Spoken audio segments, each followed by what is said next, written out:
Magandang araw po sa inyong lahat mga kaubayan at welcome back dito po sa PNR at ito nga mga karibin natin na Comelec, may palusot, Gloria Tumestigo na, nilampaso lahat. Ayan mga kaubayan, patungkol po riyan ang ating alamin at bibigyan ng komento ngayong araw na ito. Pero bago pong lahat, kung bago ka pa lang at di pa po nakapag-subscribe sa ating munting channel, please don't forget to subscribe at palike na rin po ng video ito.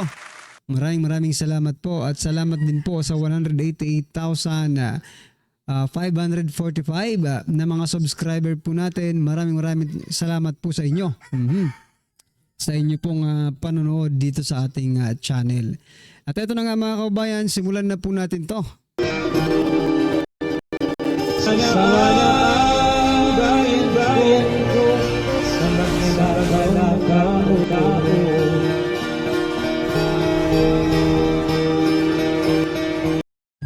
So ito mga karibin natin, bago po natin muling i-play ang video ito, ito pasadahan po muna natin yung mga nagte-trending na mga balita dito po sa mundo ng social media. At ito nga mga kaubayan, sumagot na po ang Comelec patungkol po doon sa nagte-trending na post ng kanyang pagboto na iba po ang lumalabas sa kanyang QR code. Ito po ang sagot ng Comelec mga kaubayan. Pakinggan po natin to at bigyan natin ng reaksyon. Eto na po.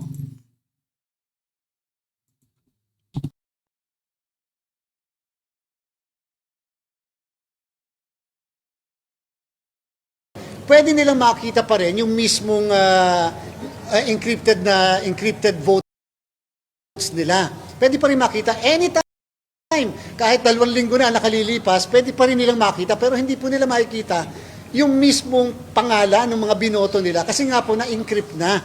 Once na nakas yung boto, encrypted na. Pero kahit kopyahin nila yung mismong encrypted na salita o script na tinatawag, ikumpara nila sa bawat araw na lilipas, pare-parehas po yun. Kasi ibig sabihin, yung boto niya na andon na preserve, hindi po nagagalaw. So, yung po ay protection talaga natin upang hindi naman po magamit sa pagpapabenta nga ng boto. Pero naandyan yon at kung gusto nila mag-verify later kapag po tayo natapos na sa pagpaboto sa Mayo 12, piprint po yan ng mismo mga post at makikita po nila yung po mismo na mga balota na binoto po nila kung sila po yon. Yung nakita po niya, yung po yung ballot face. Pag pumipili ka kasi bigla kang papakitaan muna ng ballot face. Ito yung 12 na pinili mo. Actually, merong isang taga-media. Dapat kasi bawal pero sige na lang. Hindi na. Okay lang yan, wala nang bawal-bawal sa inyo di ba? Sa administrasyong ito, walang bawal-bawal. Sige, okay lang yan, sabihin mo. Natin para papail. Merong isa kasi nagpadala ng botante sa kanya. Pinakita yung ballot face. Ito, yung 12 pinili niya. At ito yung party list na pinili niya. Later on, papakita ko sa inyo para makita nyo. Sila naman, sa kanila naman galing. And therefore, ibig sabihin, pinicture na ng botante yung kanyang balota bago niya i-cast. So, pag pinindot mo na kasi yung cast, mawawala na yon. Bigla na lang papalit doon. Yung sa QR code, mabe-verify mo ngayon. Pag pinindot mo yung QR code, yung sa QR code, lalabas ngayon. Pero ang problema nga mga kaubayan sa QR code, hindi po yung mga pangalan, di ba? Eto sasagutin din nito ni Chairman Garcia. Yung mismong ballot ID at saka yung encrypted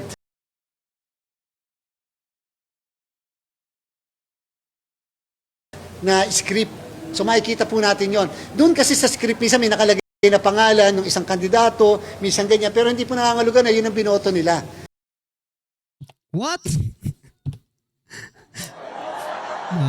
Naintindihan nyo na po mga kaubayan, Meron pong, yun na nga po yung pinakita ng isang OFW from Singapore, mga kaubayan, na yung mga binoto niya, hindi niya nakikita doon. Yung mga doon tuloy, yung hindi, niya mga binoto.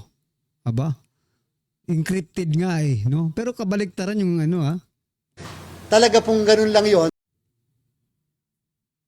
Kasi yun po yung purpose ng encryption Di po ba? So hindi po yung nangangulugan na yun po yung binoto nila.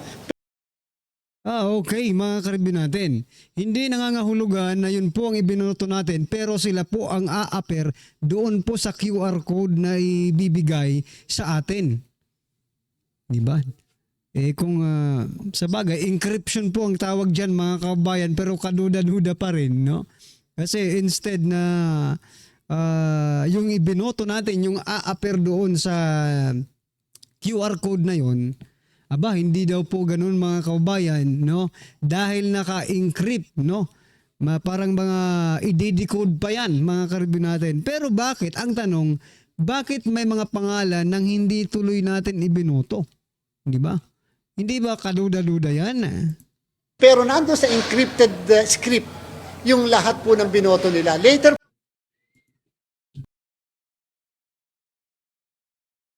po, kapag ka na-translate na yon into human readable, makikita nila na yun pala talaga eksakto mga binoto.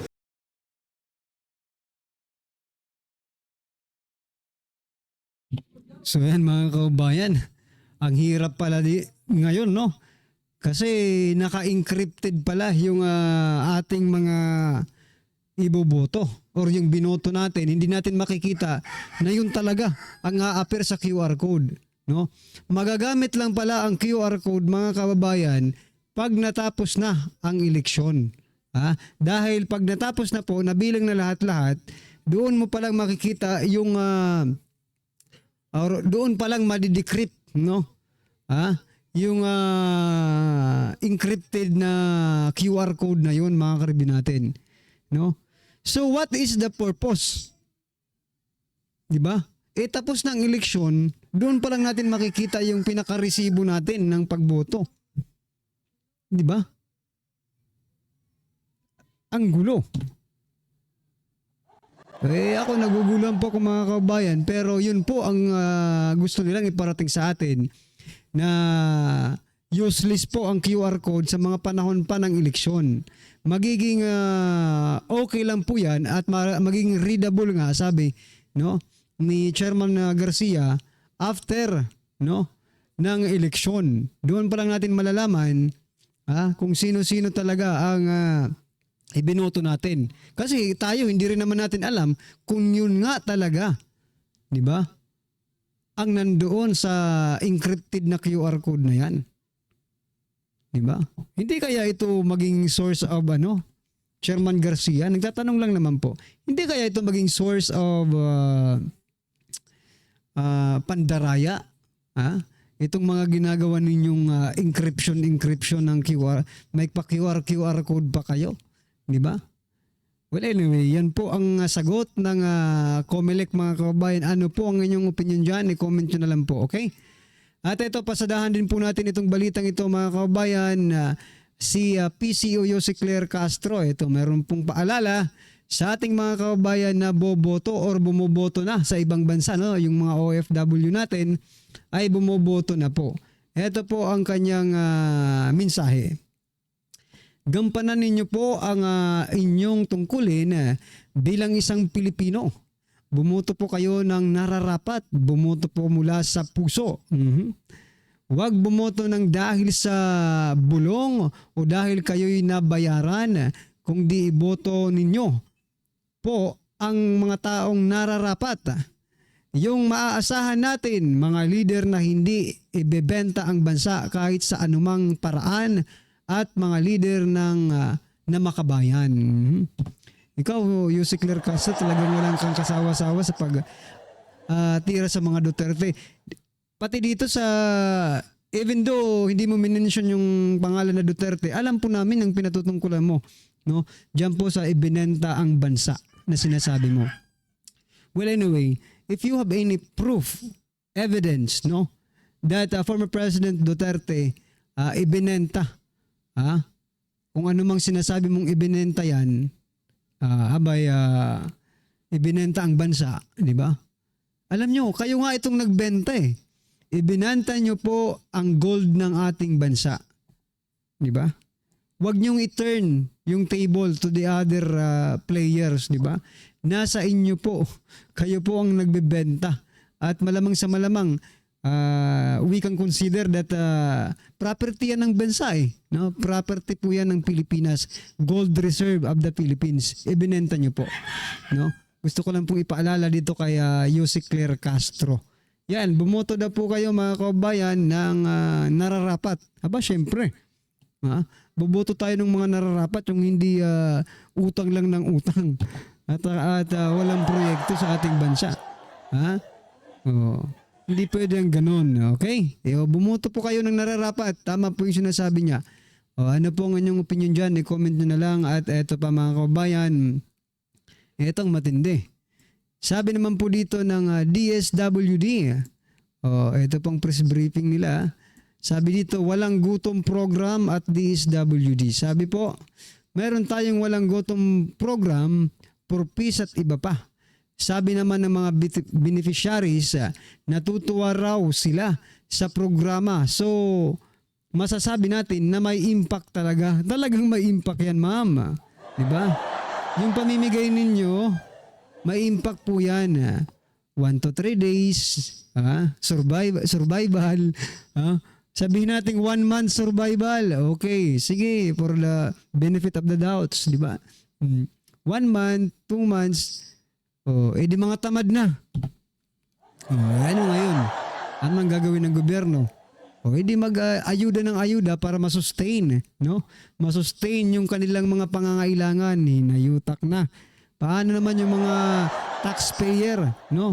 Na hindi naaambunan ng mga ayuda, sila lang ang magpapakain sa mga tamad na ito. Sila ang magpapakain sa mga tambay na ito. Di ba? Nakikita nyo na po yung effect. Akala nyo po ba natutuwa pa ang mga taxpayer sa mga ayudang ginagawa ninyo? Buti lang yung iba. Nakakatanggap yung ibang mga taxpayer. Paano yung iba na hindi po inililista sa mga listang ayuda? Ba? Na nagagalit na po sila at hindi na po sila natutuwa. Yung perang pinaghirapan po nila ay binibigay lang sa mga walang ginagawa. Naku po. Ito mga karibin natin. Ito. Mukhang nataranta na ang manager po ng Alyansang Pilipinas. Ito, dumepensa. Dahil nga po dito sa mga lumalabas na mga picture, no? Senator Amy Marcos with Senator Robin Padilla and Camille Villar with Vice President Sara Duterte, no? Sabi po dito, 5-party Alyansa para sa Bagong Pilipinas is intact. Nako, naka-intact pa daw sila. Huwag niyo nga kaming lukuhin, watak-watak na kayo. Nako po. News 5, 1 hour ago, iginiit ni Alyansa para sa Bagong Pilipinas Campaign Manager, Representative Tobe Chanco, na nananatiling intact ang 5 partido sa ilalim ng Alyansa. Kabilang sa Alyansa ang Partido Federal, ayan, yung mga mga Alyansa, mga kabayan.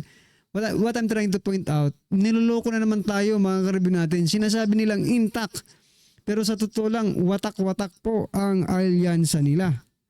Diba? Huwag niyong lukuhin ng taong bayan. Madali na lang po ngayon. Lumalabas na ang mga balita instantly. Mula sa mga kamay ng ating mga kababayan, makikita agad nila. Through their smartphones, mga karibin natin. Kaya hindi na ninyo mabubudol, hindi na kayo makakapagsinungaling sa ating mga kababayan. Okay? At eto, last po natin bibigyan ng reaksyon, mga kababayan. Nagsalita na po. I think for the very first time, I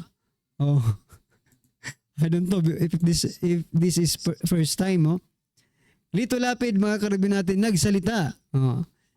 Sabi niya po, tinawagan ko ang ating kapulisan na magpakita ng pareho o higit pang alab ng pagtugis sa mga salarin sa kasong ito, tulad ng paghuli kina Kibuloy at Alice Guo. Ito po ay base sa yung kinidnap po na Chinese na si Anson Ki, no? At yung driver niya, mga kababayan. You know what, Senator Lito Lapid, no? Yung ginawa po kasi nila kay Pastor Apollo Kibuloy, no?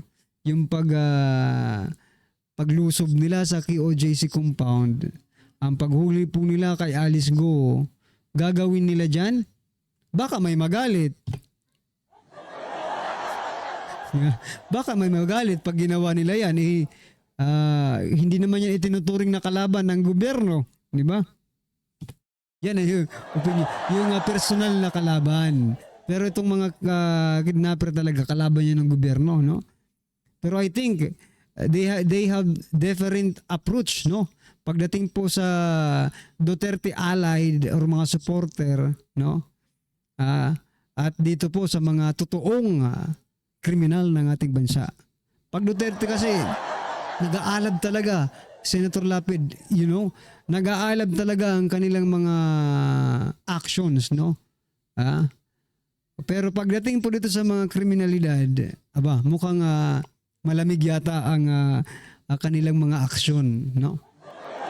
Well, anyway, ano pong inyong opinion dyan? I-comment nyo na lang at eto, pasadahan po natin ang balitang ang video ito.